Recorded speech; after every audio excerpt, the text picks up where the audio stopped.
Some of you are still probably not on this because of all the confusion the last few days. Any questions before we get started about anything? I have a question, Professor. Yeah, go for it. Is it possible that there would, for the lecture part, that there could be recordings? Because I have to be at work on Tuesdays, and like I was hoping maybe that would be a possibility. If not, I could try to work something out. Unfortunately, because it is in person, I'm not, if it's on Zoom, then I just hit record and I upload it. But we're going to Yeah. be meeting in class itself. So Shoot. sorry Okay. about that. Yeah, no worries. Okay, thank you. Uh-huh. Do you mean by individually done, like meaning like there's not gonna be groups for like projects or stuff like that? No groups this time. No. All right, cool. Yeah. I'm sorry, I have a general question kind of for all the urban planning classes. Do you know, like, are they going to be in person or are they going to be online? That's difficult to answer because there's three modalities that we use. One is completely in person, which is synchronous. If you see that on the schedule of classes, right, that means you're meeting in person. If it says completely asynchronous, that means it's completely online without any regular meetings. Oh, okay. Meaning that. Sorry. Yeah, meaning the content is posted through Canvas usually, right? And all the exams are usually given through Canvas. So those are the bookends. Always meeting in person, never meeting in person. I guess what I is like for this week because of the confusion. Oh, it really is up to your professors. So, I suspect you will have many who will do what we're doing, which is online, that are meeting in person next week onwards. Others may not meet at all. So I'm not sure. It really depends on your professors. I literally got the email at 9 something yesterday. So here we are. Yeah, that's when I got it too. Okay. So yeah, but this class is in person. I have a mixture of courses. I have one course. You guys won't take that if you take it until it's third or fourth year, which is 4750. That's asynchronous typically. And then we have hybrid courses also, which sometimes the professors will meet half and half, 60-40, sometimes in person, sometimes online. So it depends on how the class is structured. Okay, any other questions about anything else? All right, so let's share my screen here. Go back to the class page. Oh boy, where am I? There it is, okay.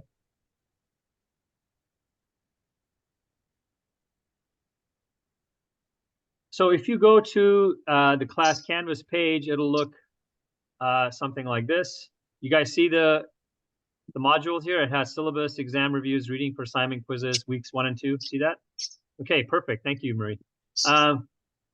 So the syllabus is here, reading for assignment quizzes, and then the first set of lecture notes are right here. So you can start looking at them, but we will use this as our basis for the actual class lecture. But let's go to the syllabus first.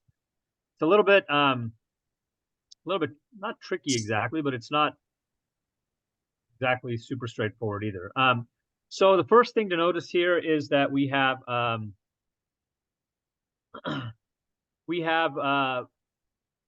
one lecture. There's some 80 some odd students in this class, and then four different lab sections. 3 of them are taught by me, 1 by Professor Bake right here, right? And some of you have that today, 1 at 1 p.m. The rest of them are taught by me. There's 1 tomorrow, and then 2 on Thursday. Okay. For those of you who are on my Tuesday and Thursday lab, we will also be meeting online. So you'll get a Zoom link. Okay. The other important thing to note about this, there is a course text. It is. I have that off here. I'm trying to look for my cabinet here. It's this course, right? This text right here. This green top by Creswell. I think the latest edition of 2018. So research design, qualitative, quantitative, and mixed method approaches. This book is excellent. You know, as all research method books are, it's dry. It's not supposed to be exciting fiction to read, right? This is on research methods itself. So it is a book you should buy. It's one of those books you just kind of keep in your library. I've had this for a few years now. Okay, and so that's the course book, which is noted right here. You get through the bookstore or online, either way. Do you know for instant access for the textbooks and stuff, where we're supposed to access that material? I can't find it on Canvas. Instant access, what does that mean? I don't even know what that means. I was kind of confused about it, but I was doing some research this morning. I think it's through the Bronco bookstore that if you pay yeah, and you get access to all of the books, right? Yeah. Okay, so that is unfortunately, you're not going to want to hear this. That's a bookstore question. I don't know. Got it. Yeah, no Yeah. problem. Okay, sorry about that. I can send him an email. I'll send him an email too, just to ask. It's good for me to know in case in the future. All right, so talked about the course book. Now these are the lecture topics. And the reading right here corresponds to the book right here. Okay, so when it says chapter 1, it's in the book itself. This is the readings are not going to be exactly identical to the lecture content, but they will complement, in many cases also supplement, right? So some of the things I may or may not, like I don't talk extensively about ethics, for example, but your book does. Okay, in research ethics. So the first lecture topic is kind of an introduction to what research methods are, and then ethics. As I said, I don't really speak extensively about this, but your book does. Okay, so introduction to research methods. And so the first two, we're going to go over, what are these sort of big research methods, and this quantitative, this qualitative, this mixed. That's pretty much it. Quantitative, numbers; qualitative, interviews. That's not the only qualitative, but that's the big one. Interviews, observation, ethnography. These are all qualitative. And then mixed, where you use a combination of both. So that's the first two lectures. Then the third lecture is literature review. What is a literature review? Now, some of you, I think, are now, or most of you, if not all of you, are familiar with this. A literature review is basically using the online databases, to which Cal Poly pays a pretty hefty fee every year, to look up the latest and greatest scientific papers on topics that are of interest to you. So we will do that in our labs. Go to the Cal Poly library database and go through some topics and see, what the databases pull up as far as the research is concerned. You will also produce your own annotated bibliography of your own articles that you have looked up. And again, we'll cover that in lab, so it'll make more sense. But a bibliography is basically a summary of papers you have read. So it's kind of like the abstract in a paper, but a little bit different than the abstract also. Okay, so if you're thinking to yourself right now, what is an abstract? Again, fear not, we will go over that as well. That's the literature review. Literature review is basically looking up what other people have done to support your ideas, right? These are references. We also know them as references. Okay, then we will talk about theory. Okay, talk about theory. So what is theory?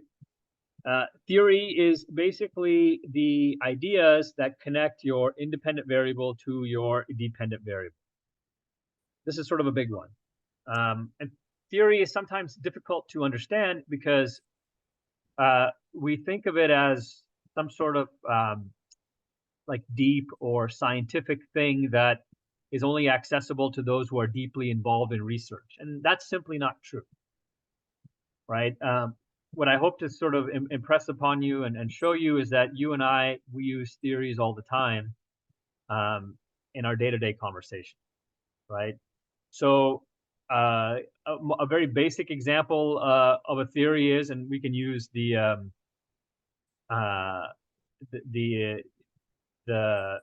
strike that just happened, right? So like if I was to ask you, well, actually, let's use a more simpler one, and then we'll talk about that. So if I was to ask you, what predicts you doing well in URP 3310, or what predicts you doing well in your classes, how might you answer that question? Or a simple question, how can somebody do well in their courses? Reading assignments in a timely fashion. Okay, reading assignments in a timely fashion. Anything else? ChatGPT. No, that's not going to help you.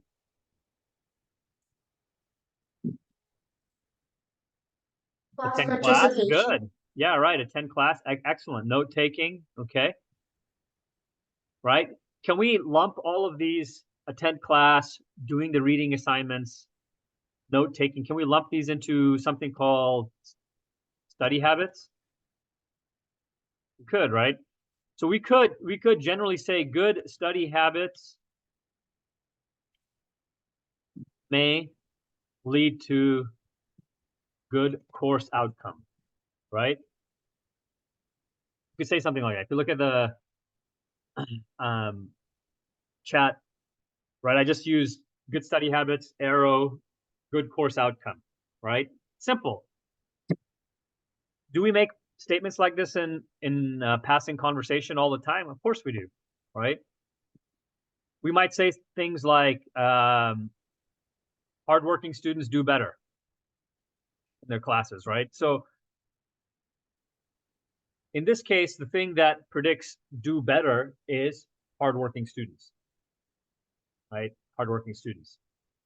Another way of looking at this is the independent variable is good study habits. Yeah, Sabrina, you remember my example, right? Excellent. The dependent variable is good course outcomes. Right? Independent variable is good study habits. Dependent variable is good course outcomes, okay? Now, the question we could ask is, what leads us to make statements like that? One of you jokingly said ChatGTP, right? We could probably throw that in the model as well. That's an independent variable. Use of ChatGPT, independent variable, leads to good course outcomes, dependent variable, right? If I was doing a study, right? If I was doing a study, I'll give you a little preview of the kinds of things I think we are going to be doing in this class. If I was doing a study where I looked at, I wanted to see the impact of ChatGPT, right? Just to kind of, since this is becoming a important thing now. So here's my whiteboard. Let's say I was looking at the impact of ChatGPT. I might do this. I might take a sample of students.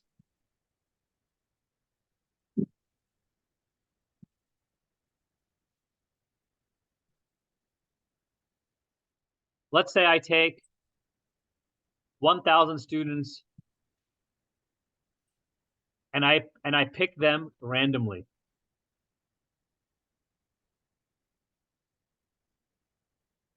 And then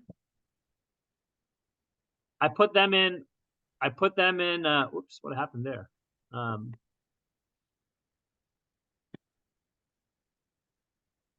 second, I seem to have lost my thing here.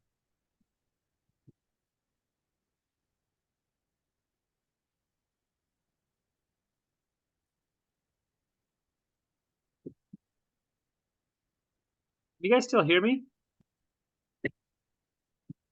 Not sure why. Yes, I can hear you. sir. Yeah. Not sure why my hold on one second.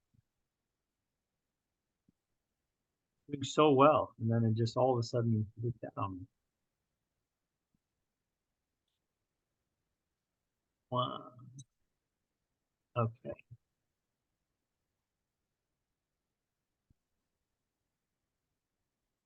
Some reason it won't let me access my fortunate.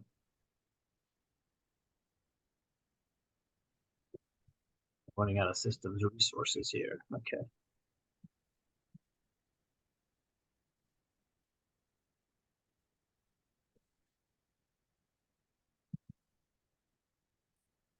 Guys, give me 1 second. My computer's having some issues here. I'm having a hard time scrolling back to your screen, even though you can hear me.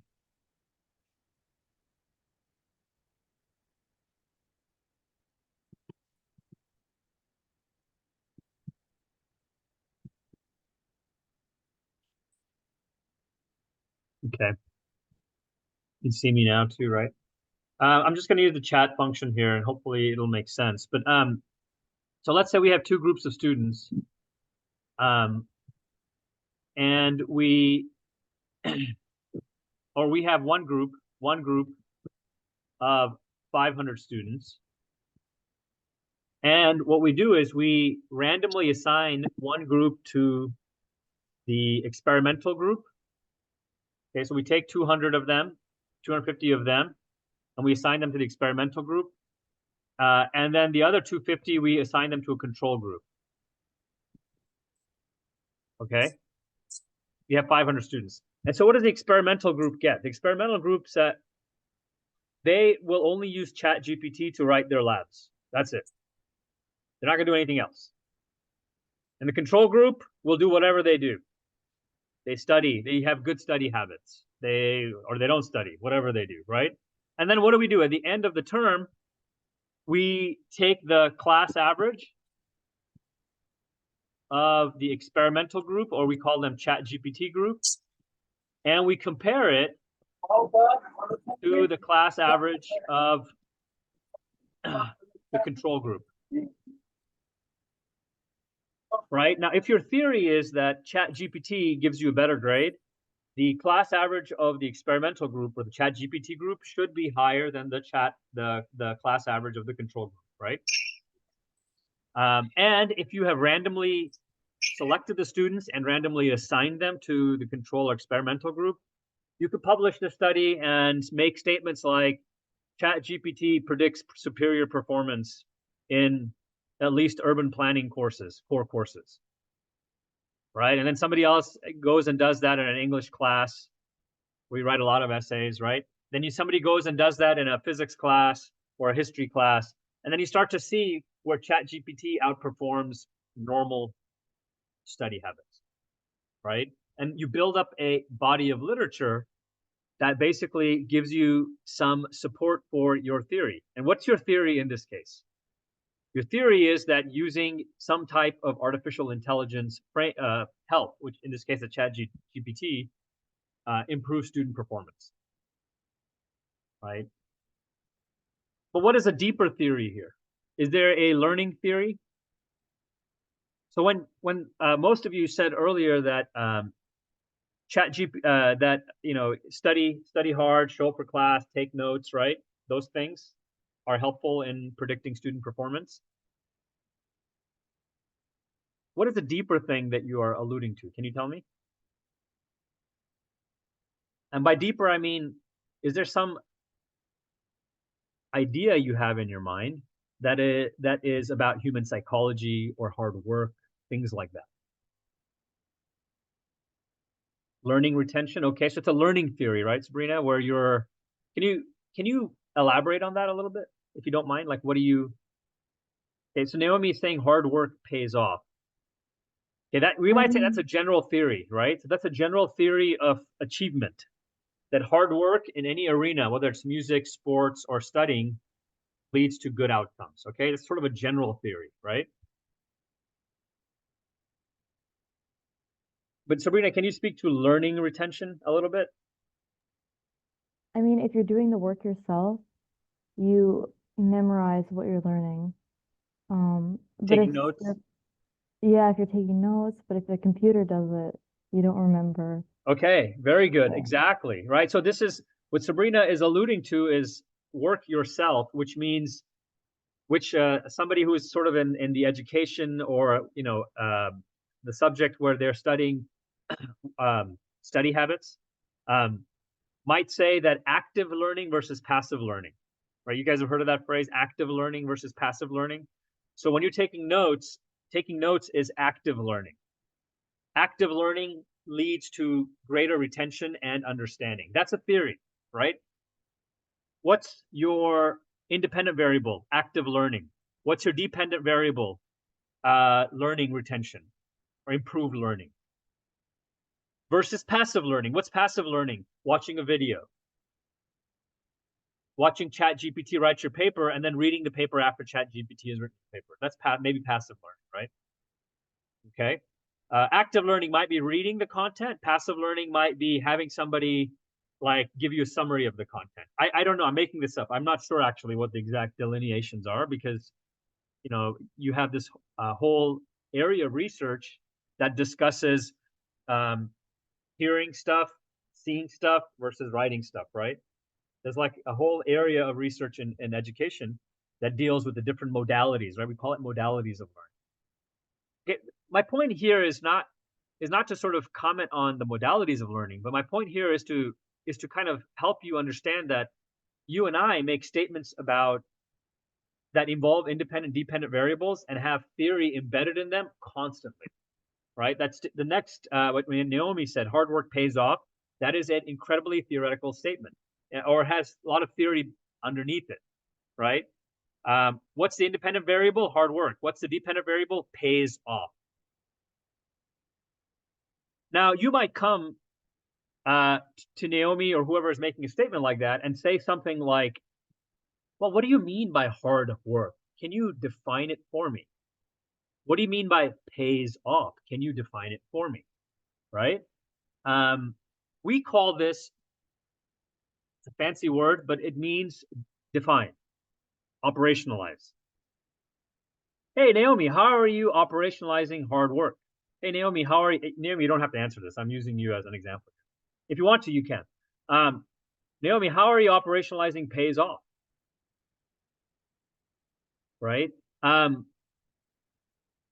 Some people define pays off or operationalizing pays off as what? Getting an A in the class, right? Some people might operationalize payoff as understanding the material. Are they the same thing? Is understanding the material the same as getting a good grade? A? No, it's not. If there were Venn diagrams, would there be a great deal of overlap? Yes. But are they the same thing? No, they're different, right? Learning the material, doing well on the exam and the course, doing well in the course as measured by an A, they're different things. One is a grade, one is actual learning, right? Is there overlap? Yes, there is, but it's not the same thing. So how do we operationalize pays off is also not very clear, right? It's not clear. But if you were to walk into somebody and make that statement, dude, hard work pays off. They're like, yeah, man, all those lazy guys, they don't know what they're they're not working hard. They're not going to do well. And then you're like, well, yes, I agree. But what do you mean by well? Nobody ever talks like that, though. Nobody's, because you're annoying, right? At that point, you're like, because you're asking everybody to define everything all the time. It becomes very annoying. But in research, this is exactly what is expected of you. You start with these sort of general statements. What's a general statement? Let's bring it back to planning now. A general statement might be that if you make sidewalks more inviting by providing lighting and shade, people are going to use them and walk more. Right? In planning, we're really interested in getting people to walk more. Nobody walks in SoCal. Hey, but if we put trees and then lighting at night, those two things on sidewalks, people are going to walk more. What's the independent variable? Sidewalk improvements, trees, right? Lights. What's the dependent variable?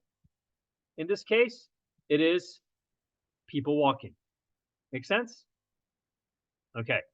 So what is the embedded theory in this? The theory in this is that if there are factors that are walking enabling, right? There's a theory embedded in this. There's a theory of, this is going to sound funny, there's a theory of walking embedded in this, right? There's a theory of walking embedded in this. The other day, and I'll have to dig this out, I'll share this with you. We're all aware, like we're having the Republican primaries right now. It's very exciting. Political years are always very exciting. And from a research standpoint, they're very exciting because what researchers seem to find is that when they drill down on policy preferences between the people who love Trump and hate Trump, love Biden and hate Biden, they're actually not all that different. People kind of want the same things. Most people are kind of in the middle, actually. Whatever that means, right? We won't get into that. But so scientists are like, but why does one side, depending on which side people fall in, one side basically thinks the other side is just crazy. Right? And I don't want to get into the nuances of this, but basically, if you talk to some, like Biden supporters, they're like, that side is completely, I can't believe they would ever vote for that. And then on the other side, they're like, no, that side is completely, the liberals are crazy. I mean, they use the same language to describe each other. And so the sociologists, political scientists are like, what the heck is going on? Because when we ask them, like, what do you want as far as education policy, balanced budgets, budget, Social Security, like they don't say things that are that different. Why do they think they're crazy? And they find and I'll try to find this article for you. And they even coined a new term. It's called like affective political something or the other. It's like the fancy way of saying, more than ever, we are basically voting with how we feel, as opposed to an analysis of what people are doing or their policy proposals are. Which is very heartening if you're interested in democracy. This is exactly where it should be. Right. Anyway, I'm joking.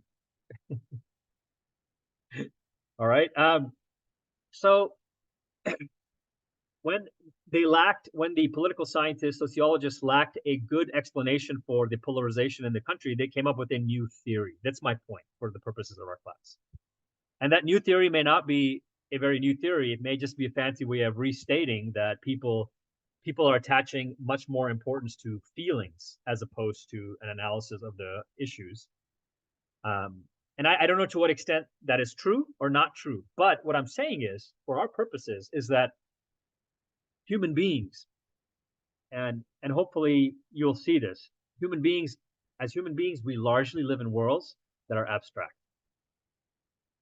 Like once you sort of pay some attention to food, shelter, water, the bottom of Maslow's pyramid of needs, hierarchy of needs, like you're fed, you feel kind of safe. Most of the world we exist in is largely abstract. What does that mean? It means that we have ideas about right and wrong, independent, dependent variables. We have this world that exists. It's not real in the way that that's real. Okay, and what we are aiming to do in this class is actually take you on a journey where you pick certain topics, understand them better in the context of planning, and then develop your own research proposal. Where you're like, planning has all these areas, right, that are kind of important. Everything from urban design to historical preservation to traffic. The big ones now are environmental planning, right? Things that are related to sustainability. But there's also affordable housing, pretty important issue in our state, right? Lots of different transportation, lots of issues. You can pick any one of these issues. And what we want you to do in your labs is come up with a research proposal. Not do the research, but how you would do the research if you were to do it. Okay? That's kind of the crux of this this course. So let me go back to the syllabus again, if I can.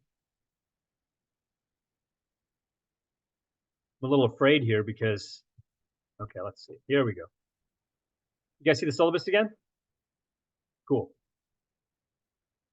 It's always awesome when AI, is my computer AI? I don't know. When the computers decide to act funny at the moment we need them to act. Now the real question is, do they always act funny and I only notice it when I'm trying to teach a class? Yes. Right.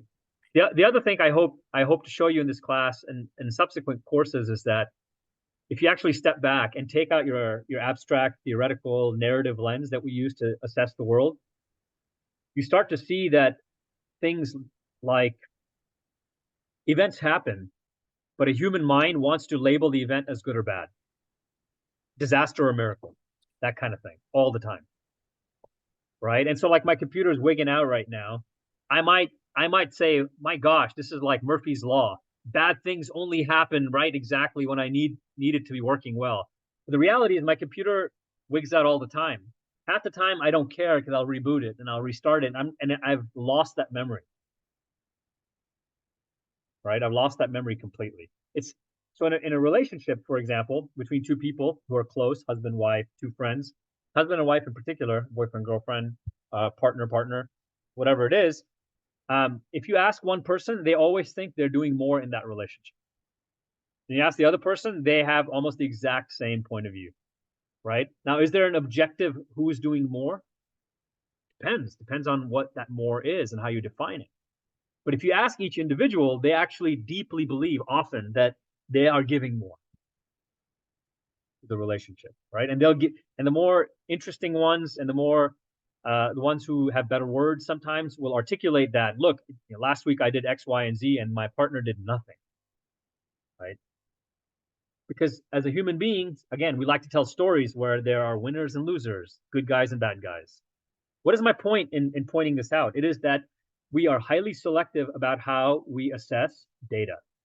The data is always there, but how we analyze it and the conclusions we come to is often heavily biased. Heavily biased. And the point of a course like this and then subsequent courses is to hopefully help you understand your own biases when you're looking at questions that are important to you. Okay? So again, going back to the class schedule, so we have theory. We just discussed theory. Then we will get into how you design a study. So I just showed this to you, right? If you want to evaluate ChatGPT versus normal studying, how we might do that. The gold standard in designing a study is random selection and random assignment. That is the only way. If you have a control group that is matched randomly, or sorry, if you have a control group that is randomly selected and an experimental group that gets the treatment, these words will become clearer as we go through them over and over again. That is the gold standard in scientific research, whether it's in urban planning, psychology, or physics. This random assignment into two groups is the gold standard. It has to be random. Why? Because that random assignment ensures that the group that you're doing something to is kind of the same as the group that you're doing nothing to. Because in the end, then you compare the two to see which one did better or worse, right? That randomization is the key to having findings that are strong, right? And so there's a whole host of statistical procedures, we won't get into them here, that get into how strong a finding is, right? And so when you take the quantitative class, you'll get into levels of significance, effect size, the power, right? These are all statistical things, right, that we use in quantitative methods. So we will, after research design, discuss quantitative methods. What are quantitative methods? Group comparison is sort of the most basic one. We use something called chi-square or a t-test, analysis of variance. These are all part of those quantitative methods, numbers, right? So we'll discuss generally what these are and sort of how to do that. And then the big quantitative method thing that we discuss is a multivariate regression model. I will introduce that to you, right? Again, the expectation is not that you can run one, but you understand it conceptually, okay? Again, your book goes into these in a lot of detail as well. But my goal in this class, because it's an introductory class, is to leave you with sort of like a working vocabulary of what is a research design, what is theory, what's independent, dependent variable, and what are the different methods from quantitative to qualitative or mixed that we can use to find out more about the questions that we are interested in. After quantitative methods, we will look at qualitative methods. What's a qualitative method? Interview, as I mentioned, is a qualitative method. Words. Interviews can be structured, semi-structured, informal, right? Like, so when somebody has, like, if you're interested in, like, let's say somebody's opinion about something, and you're a TV person, you invite them to your news show, right? That's a qualitative method. Interviews. But there are other qualitative methods as well. There's something called participant observation. You kind of hang out in the middle of a phenomena you're interested in and observe and take notes. Sometimes you record what's going on, right? That's also a qualitative method. You can also, for example, if you're interested in things that have happened historically, right? Things that have happened in the past, you can't exactly go back and interview people who have lived a while ago, right? But maybe you can watch videos about them or interviews others have done, right? That's also qualitative method. If you're interested, for example, in how women are viewed in terms of labor force participation, right? Women have not always worked, but they're more likely to work. In fact, in terms of educational attainment and participation in labor force, women have made substantial gains in the last 3 to 4 decades, right? What does that mean? It means that women are more likely to graduate from college than men are today. They're likely to actually make more money in their first job as well, depending on the major, actually. But if you were to look at like the highest earning majors and then male-female participation in that, women are up there more than men. And so if you're like, well, we have come a long way, but how are women viewed in the past? You could use qualitative methods to do that as well. You could look at how women, female labor force participation was represented in media in the past. So you could look at magazine articles, newspaper articles. You could look at movies, TV, advertising, right? Of jobs that were targeted towards women in the past, in the 60s, in the 50s, in the 40s. And you'd probably see a huge change in the last, right, 50, 60, 70 years in what kinds of jobs are being targeted towards women. That's a qualitative study too, is to see how society's perception of a certain phenomena has evolved over time. So there's lots of different qualitative methods. There's another really cool method where if you really want to see, for example, if you're like, I really want to see how students use the quad in front of Building 7 or behind Building 7. Is it well-designed quad, right? As an urban designer, you might be interested in the quad space. Well, we can do something called a behavior map. You can kind of sit there and actually observe how people use the benches, how they talk, how they use it as a walkway, where do they relax, where do they go to sort of recuperate and rejuvenate in the quad. There are places, right, that you can do that. Where do they go to eat, right, in the quad, and at what times of the day different activities are highlighted. These are called behavior maps. That's also a qualitative method. So we will cover all of these. Then I'll talk about survey design briefly, like how you actually create surveys. There are closed-ended surveys, there are open-ended surveys. There's questions like, how are you feeling? That's an open-ended question. There's a question like, how are you feeling on a scale of 1 to 10? 10 being amazing, 1 being totally horrible. That's also a survey question, right? Or, how are you feeling? Good, very good, excellent, okay, terrible. That's also a survey question, right? Or a survey question could also be, how are you feeling? Pick the emoji that most closely identifies how you're feeling. Happy face, neutral face, sad face, very happy face, right? Laughing with the little tear rolling down face. Seen that emoji, right? That's also a type of survey question. And then we will end with the linkages to policy. You do your research, you have your findings. How do you link that to actual urban planning practice and policy? Right? That's sort of the entire class overall. In terms of lab, and again, we will go over this in lab, the first few weeks until the end of February are a discussion of research approach, methods, and the lit review. So we won't actually be doing the lab 1 through 5. We won't pick up the actual lab 1 through 5 until March. But during that time, you have 4 assignments, 3 of which are quizzes. These quizzes are based on assigned readings. So the first reading is the effects of new urbanism on public health. Independent variable, new urban design.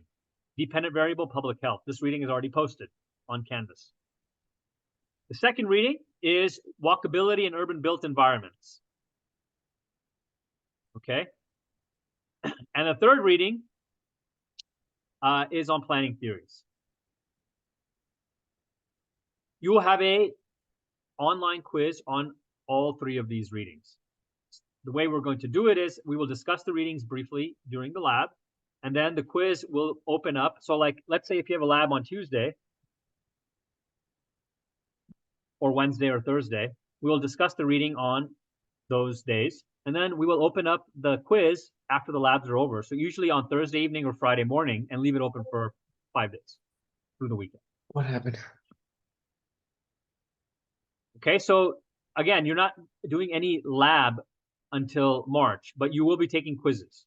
And then for assignment 3, when we get to that on February, the week of February 13th, we will go over how to make your own annotated bibliography. That's your submission, right? So your submission for your first month are 3 quizzes and 1 annotated bibliography. Sound is just not working. Right, so you have 1 annotated bibliography. This is the grading breakdown, and then your quizzes on your assigned readings. Together, those are 20% of your grade. Then you will have a midterm. The midterm is on the book. This book. Some questions from that. Again, online.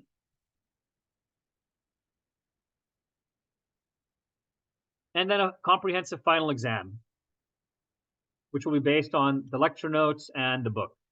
And I will do a review for the final exam, not for the midterm. The midterm is straight up from the book. I'll tell you chapter 1 through 5. If you have read them, the questions are taken directly from that. I might give you a hint as to what types of questions, but the final exam, I'll tell you what kinds of questions. Based on kind of what people screw up on here, we might, so that's not the best way of putting it, but the mistakes that were made in the midterm. We will revisit some of those things in the final exam. But the midterm and final exam are online as well. Okay, so that's roughly half of your grade. The other half comes from these 5 individual labs that you do. Okay, and what are these labs? The lab 1 is actually picking a problem you're interested in and developing a question around that problem.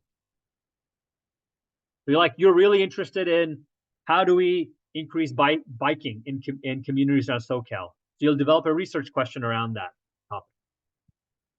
What kind of approach and research design would you use?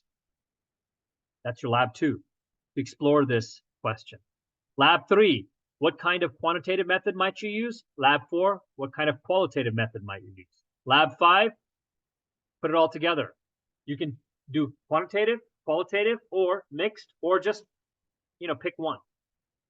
But your lab 5 is the proposal. And I wish to emphasize this every time I get students.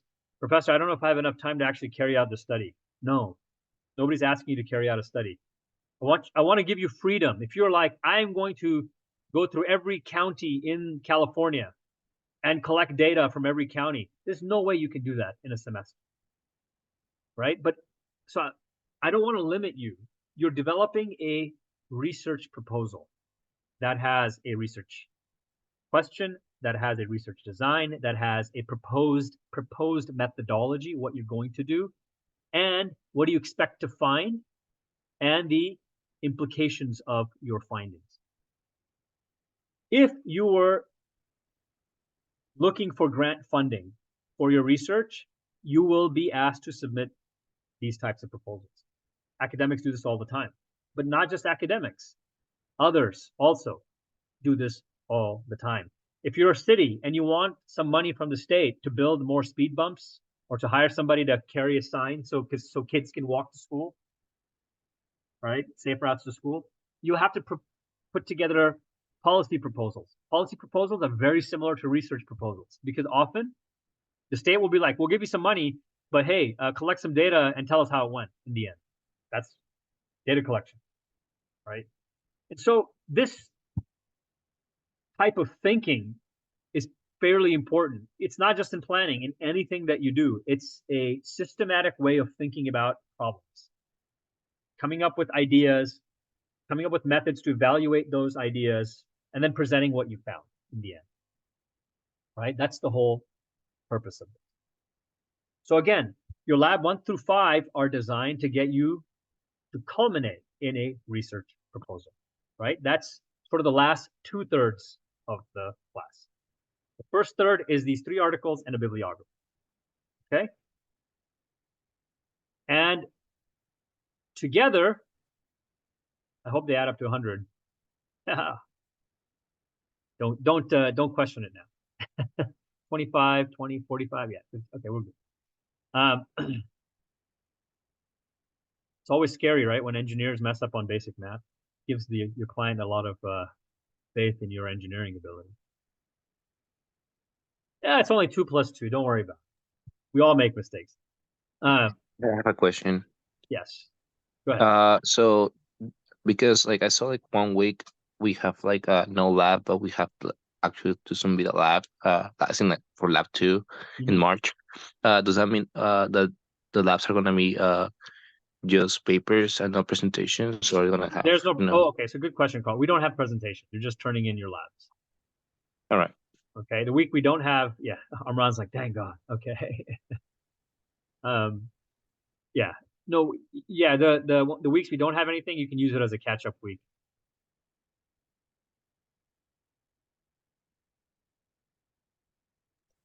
Sorry, Professor, I have a question. Can we have examples of labs so we can make it as a resource? Oh, I or knew that was references? coming. Yeah, I might give you, but not in the beginning. As you get get closer to lab 5, yes. You got to struggle a little bit. Yep. All right. I have Anybody a else? question.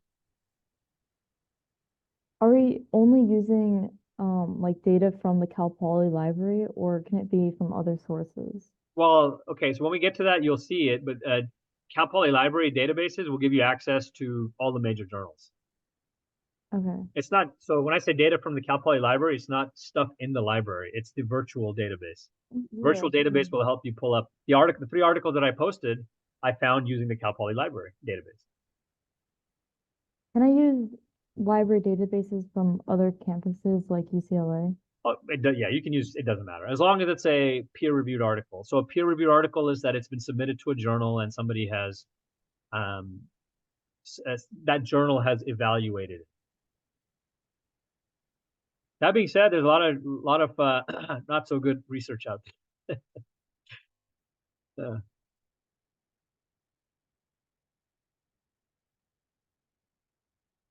If anything, the last 3 years have shown you is that science is a 2 steps forward, 1 step back, 5 steps sideways, diagonal, and then some people are completely in the wrong area or the right area, right? But somehow, I was trying to tell this to my daughter the other day. We were talking about theory a little bit, and what I was trying to impress upon her is that sometimes we can do incredibly complicated things without having a substantial theory. She didn't quite understand the word empirical, right? So there's theory, not theory, sorry, theory, and then there is empirical, right? Empirical. And what empirical is collection of data. That's what the word means. You're collecting data. The example I tried to use with her, and it didn't go off like how I intended, but I think she kind of got the thrust of what I was saying. And I think it's a good example is lift, right? Oops, I'm sending this all to Mike. So there's theory, there's empirical, right?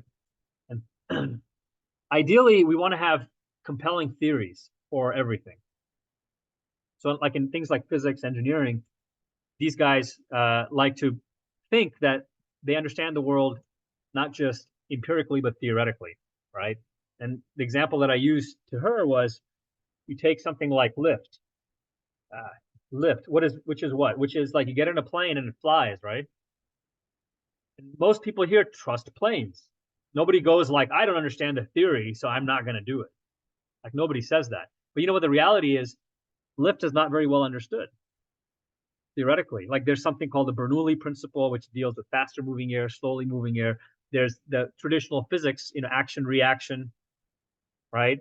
A jet expels air, it moves it in one direction, that's action, reaction. There's a lift, faster moving air over an airfoil creates a low pressure system on the top, which causes lift. But if you talk to any scientist, they'll tell you insects create lift a gazillion different ways. And so they've tried to model it different. Some create vortices, right? You look at a hummingbird, that lift is very different than a jet, right? Versus a bird that's gliding. And so there's lots of different ways. Helicopter creates lift differently also. So how do we get these amazingly efficient airplanes? Well, we have giant wind tunnels and we stick airfoils in them and we see which one performs better. That's not theoretical, that's empirical. Right? We're just collecting data, trial and error. You know what else is empirical? Evolution. Right? Theory of natural selection says what? The theory of natural selection says that nature will try out a million designs, and whichever survives the environment is the best design for that environment. Wow, profound insight, Mr. Darwin. But it kind of was at that time. Right. So is nature theoretical? Does nature go like, opposable thumbs are the best way in a hand to grant a creature the ability to do complicated things? Then like is nature this giant brain that came up with that? No. Right? If you look at like fins have the same, right? Look inside a fin, they have the same sort of finger structure inside a fin. I'm really getting to the deep end of biology here, aren't I? But anyway, right? But that's a fin. You can't really use that to grab things. But you take that away and you encase it in skin, all of a sudden you have the ability to grasp things. Does that change the equation as far as the ability of this animal, i.e. man, to do complicated things and dominate other animals? You betcha. Absolutely. All right. Is there some giant brain called nature that came up with this design? Maybe. Maybe some people call it nature, they deify nature, some people call it God. That's a separate debate, right? But as far as we know, it's sort of a trial and error thing. Like once life started, it was a trial and error. Certain things survived, certain didn't, right? To the extent that we were so dominant as a species that we killed off our closest hominid ancestors, right? Neanderthals, Denisovans, and so on, right? So not everything has a theoretical answer. That's what I'm trying to get at. But ideally, we want to understand things at a theoretical level, right? Where in the abstract, X causes Y with some certainty.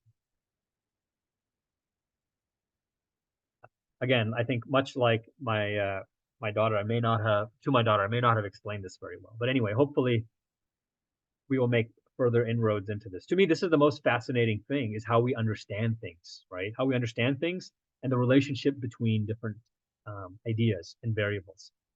We call this epistemology, right? That's another sort of fancy word. Epistemology basically is how we know things. A lot of this class is about epistemology, a certain type of epistemology. Okay, I'm going to stop there because I'm digging my hole deeper, I feel. Any questions on any of this? No? All right. Okay, ladies, gents, and others, thank you for joining us. My apologies again for the mass of confusion that has ensued. But we made it. We're here. And Alberto, get out for a run right now.